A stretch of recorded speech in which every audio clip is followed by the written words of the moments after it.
panawagan dito sa cooperative man, sir? Siyempre, ito nga yung sinasabi na buwan ng kooperatiba.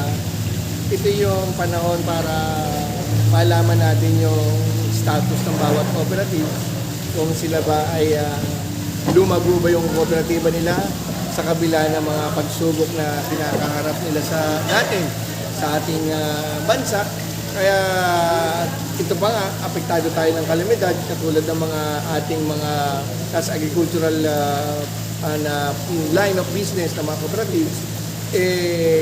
Lahat yan, inaalam natin ang status. Ito po yung buwan na para alamin natin yung kalagayan nila. Kaya dito rin nagkakatipon-tipon lahat ng mga agencies ng ating pamahalaan. Nang sa ganon, alam natin kung paano tugunan yung mga pangangailangan. At syempre, inspirasyon din sa mga kapwa kooperatiba, yung dating small ay medium na, kaya nagsusumikap ang bawat isa para sila ay maging malago ang kanilang kooperatiba. Ang pamahalang panlalawigan, sir, natin, ano ang ginagawa para dito sa... Ang pamahalang panlalawigan sa pangangasiwa po ng ating PSEDO officer ni Mayora Lorna Vero, at siyempre katulong na rin yung other agency like yung ating Provincial Office of the Provincial Agriculturist, Office of the Provincial Vet, lahat ng po yan ay sumusuporta sa mga kooperatiba nang sa ganon ay matulungan sila sa pag-angat ng kanilang kooperatiba. Kasi ang mga kooperatiba kailangan ng suporte. Kaya nga nabuo ang kooperatiba, hindi lang kayang mag-isa. Kailangan nila maraming katulong. Kaya yun po ang ginagawa ng pamahalang panlalawigan. Kumusta naman po ba ang suporta ng Kapitolyo sa mga cooperative natin? Wala pong in terms tigil, of funds, halimbawa. wala pong tigil ang suporta. Maaring sa pondo, kapag sila po ay pumasa doon sa sinasabi nila mga requirements ng PSEDO, nakapagkakaloob po ng pondo ang provincial government. Pero hindi lamang po doon, maliit na bagay lang po yun. Ang importante po yung nahihingi nilang suporta tungkol sa, kunyari, nasa agricultural ang line of business mo, nahihingi po natin ng mga machineries sa PhilMec, no? Na i-require po natin kasi yun po yung ginagawa ng atin ng Office of the Provincial Agriculturist. Yung kapag nakita nila itong cooperative ito ay merong pag-improve yung kanilang production, so na-awardan sila ng mga harvester, so mga bagay ng mga pangangailangan sa pagsasaka. Sir, may mungkahi kanina na dapat... Sa money naman po, yun po, sa PSEDO na po ang nagkakaroon po.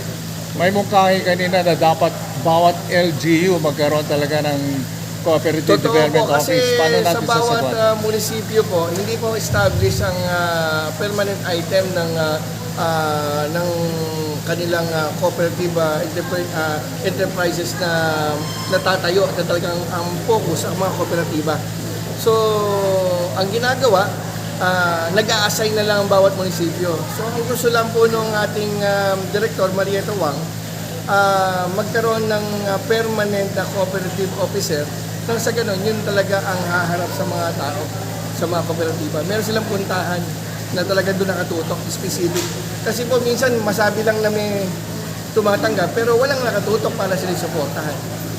So paano kaya pwedeng gawin ang Sangguniang Palalawigan? Ang gagawin na po sa Sangguniang Palalawigan, sa committee po ng ating Bukal Rap Villanueva, magkakaroon lang po ng ordinansa na hinihikayat na lahat ng mga munisipyo ay magkaroon na po ng isang cooperative officer sa kanilang tanggapan. So magkikreate lang yung LGU? Mag-create po sila. Siyempre mag-appropriate ng pondo po kasi yan.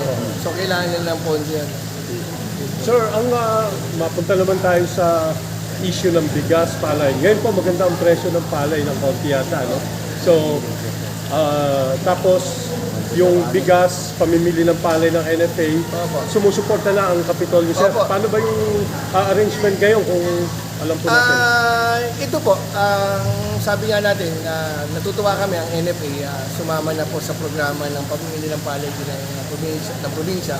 Kami naman po hindi mga nakikipag-compete ang provincial government, yung tinayong provincial food council sa pamimili. Kung saan makakabuti, kung anong makakaganda, yun po ang ginagawa natin. Kaya mas maganda po nito, yung nandiyan ng NFA, mas katulong po ng natin sa pamimili ng palay.